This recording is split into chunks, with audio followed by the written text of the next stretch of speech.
So I want to show you two parts of Pierre Poilievre's concession speech because it got very interesting. He actually took a shot at Donald Trump over his tariff policy. Take a look. We will always put Canada first as we stare down tariffs and other irresponsible threats from President Trump. Conservatives will work with the Prime Minister and all parties with the common goal of defending Canada's interests and getting a new trade deal that puts these tariffs behind us while protecting our sovereignty and the Canadian people. So even though I'm an American and I support Trump 100%, here is my belief when it comes to candidates like Pierre. He's Canada first. And honestly, I think he should be. The reason why I say that is, again, he shouldn't be America first. He's Canadian. If he's not American, he should not really be America first. Just like our politicians are Israel and Ukraine first, and it sucks. In the same way, I wouldn't expect a good politician in Canada to be America first. And so, am I surprised that he would take a shot at Trump over the tariff policy, even though Trump is also a conservative, or at least in the Conservative Party in America? I'm not surprised. I'm really not. And it does bring up a question, which is, did Donald Trump basically cost Pierre the election? And something a lot of people have talked about. I've talked about it in previous episodes. The argument is this, that basically Trump started calling Canada the 51st state. This was shortly after he was elected. And then he started a trade war with Canada. And he talked about, he put the tariffs up, he took them down, and now they're up again. And so Canadians perceived Poilievre to be more Trump friendly since he's a conservative. And in the past, before this, Poilievre has been pretty friendly with Trump. And so Trump cost Poilievre the prime minister spot because of his rhetoric towards Canada. That's the argument. That's what people are saying. And where I stand on this specifically is pretty simple. I think that the reason that Poilievre lost is because Canada wanted it that way. It's not Pierre's fault necessarily, even though obviously as a candidate you do everything you can to win. It's not Trump's fault.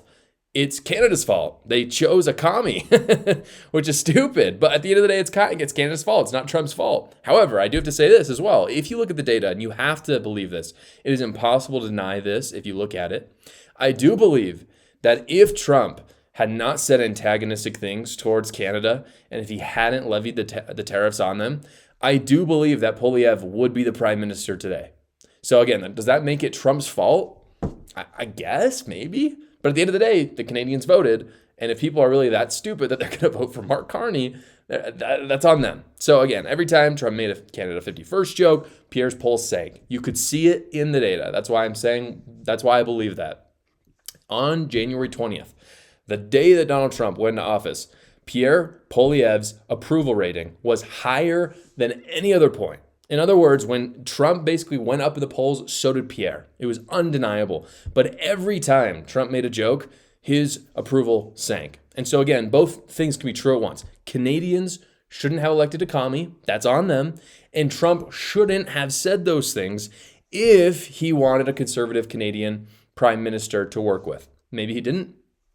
I don't know why he wouldn't. It seems a lot easier.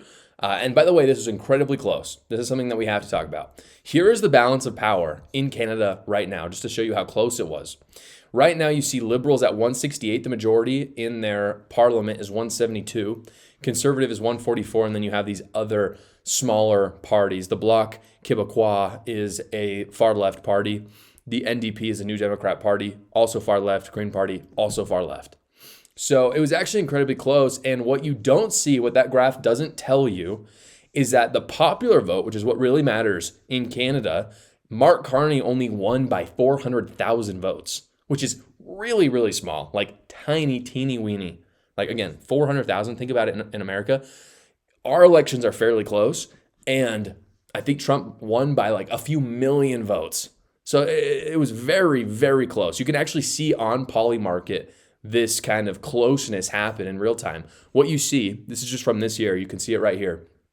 The blue, again, is Pierre. I know it's confusing in America because blue is usually Democrat, but blue is conservative, red is liberal in this case. You can see Pierre has a strong lead. He loses his lead. Again, this is people's perception of who's going to win. And then you can see at the very end, it shoots into the middle. You could see people thought, whoa, Pierre actually might pull this out, which is something I talked about on my show yesterday. I thought he was. Again, he got very close. And so you can see in Polymarket how close it was. So again, Pierre came incredibly close. Here is Pierre actually talking about it in his concession speech. To my fellow Conservatives, we have much to celebrate tonight. We've gained well over 20 seats. We got the highest share of vote our party has received since 1988. We denied the NDP and Liberals enough seats to form a coalition government, meaning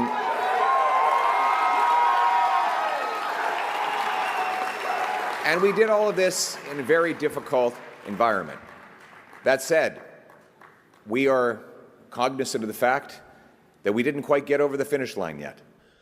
So this was a loss for Conservatives in Canada. No question. They blew it big time. But it was an improvement for Conservatives there overall. This is kind of the shift that they've seen since 2021.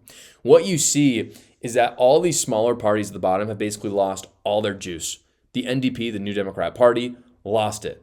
The Bloc Québécois and the Green Party lost it. Those are all left-wing parties. The People's Party has also lost it. They're a right-wing party.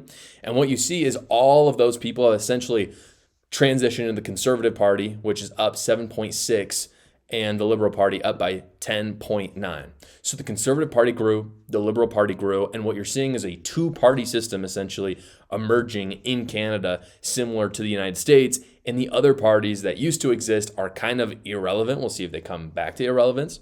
So the question then, with all of that, for Americans, since most of the people watching the show are Americans, is why does this matter? Like, why are we even talking about it? Because obviously I talk about American politics. And I've heard a lot of Conservatives today talking about how they just don't really care at all about what just happened in Canada. And I have to say, I find that incredibly short-sighted. I really do. Because do we really think that Mark Carney is going to work with Trump better than Pierre would have? That's my question. And again, to me, like, my favorite duos in politics right now are Donald Trump and other conservative foreign leaders. So I'm talking about like Bukele from El Salvador or Javier Milei from Argentina, like power couples. Bukele was just in Washington, D.C. Everything he said with Trump is fantastic. They can work together.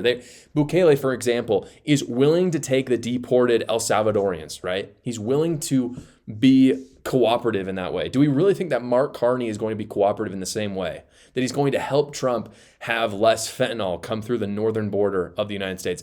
I doubt it. I seriously doubt it.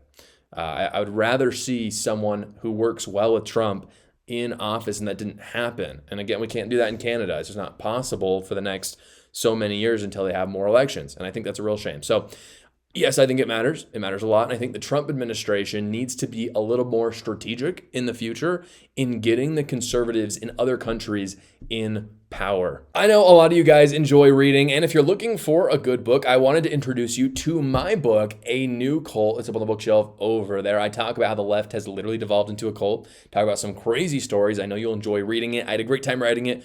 Go check it out right now. It's on Amazon, or you can go to the link in the description below. Hey everyone, thank you so much for watching this video. Please like the video and subscribe to support me and the conservative movement, and you can watch another video right here.